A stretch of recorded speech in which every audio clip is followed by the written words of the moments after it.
જય માતાજી। આજે આપણે લાલ મરચાંની ચટણી કરવાની છે। તેની માટે મેં 500 ગ્રામ મરચાં લીધા છે। સરસ એકદમ જાડા અને કડક હોય ને એવા લેવાના। તો ધોઈને મેં સાફ કરી લીધા છે। તો હવે આપણે બધા મરચાંને કાપી લઈએ। મારે આમાંથી થોડા મરચાં 2-3 મરચાં ખરાબ નીકળ્યા હતા, એને સાઈડમાં લઈ લીધા છે। તો એને આ રીતે કાપી લેવાના છે અને મરચાં થોડા કડક જ લેવાના। અને બી અંદર હોય છે એ કાઢવાના નથી, એની સાથે જ આપણે કાપવાના છે। જો આવી રીતે બધા જ મરચાં કાપી લઈએ। બી કાઢી નાખીએ છીએ તો એમાં કોઈ ટેસ્ટ નથી રહેતો, કેમ કે પછી ખાલી છોડા જ વધે છે। તો આ બધા જ મરચાં આપણે એક વાસણમાં આવી રીતે કાપી લેવાના। હવે એને સાઈડમાં કરી અને પહેલાં આપણે ખાંડ દળવાની છે। તો ખાંડનું આમાં કોઈ માપ નથી હોતું, બધા 500 ગ્રામમાં 250 ગ્રામ નાખે છે, પણ આપણે આપણા ટેસ્ટ પ્રમાણે નાખવાની। હું 500 ગ્રામ મરચાં હોય તો 150 ગ્રામ જેટલી ખાંડ નાખું છું।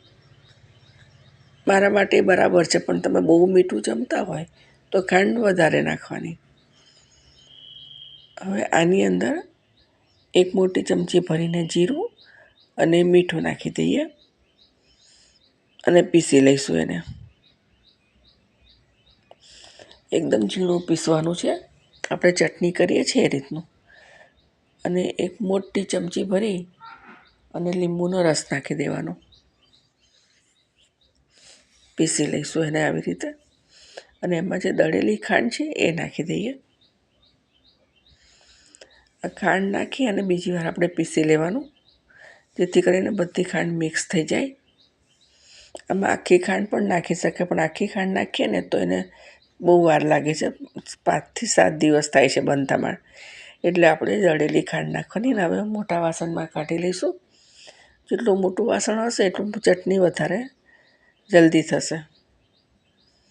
એકદમ તડકો હોય તો 3 દિવસમાં થઈ જાય છે, નહીં તો 4 દિવસ થાય છે આ ચટણીને તૈયાર થતાં।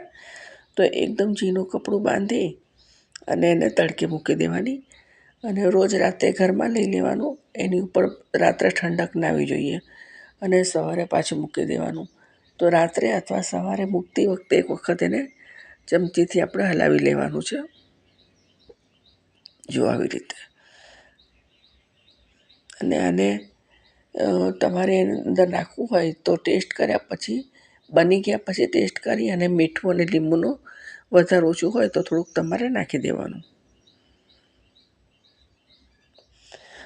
4 દિવસ પછી આપણે જોઈ લઈએ।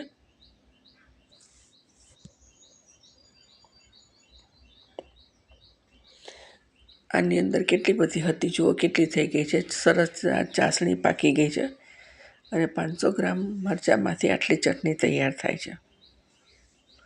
આ ટાઈમ ઉપર તમારે થોડું જોઈ લેવાનું, લીંબુ ઓછું લાગતું હોય કે મીઠું ઓછું લાગતું હોય તો નાખી શકો।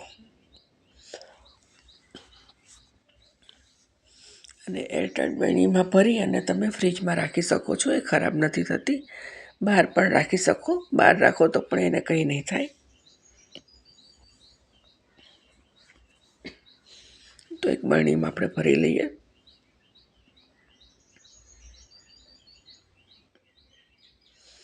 બિલકુલ પાણી ના રહેવું જોઈએ ત્યાં સુધીને આપણે એને તડકે રાખવાની છે।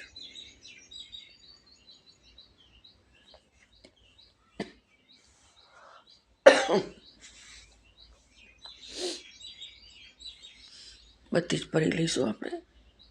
તો તૈયાર છે આપણી લાલ મરચાંની ચટણી।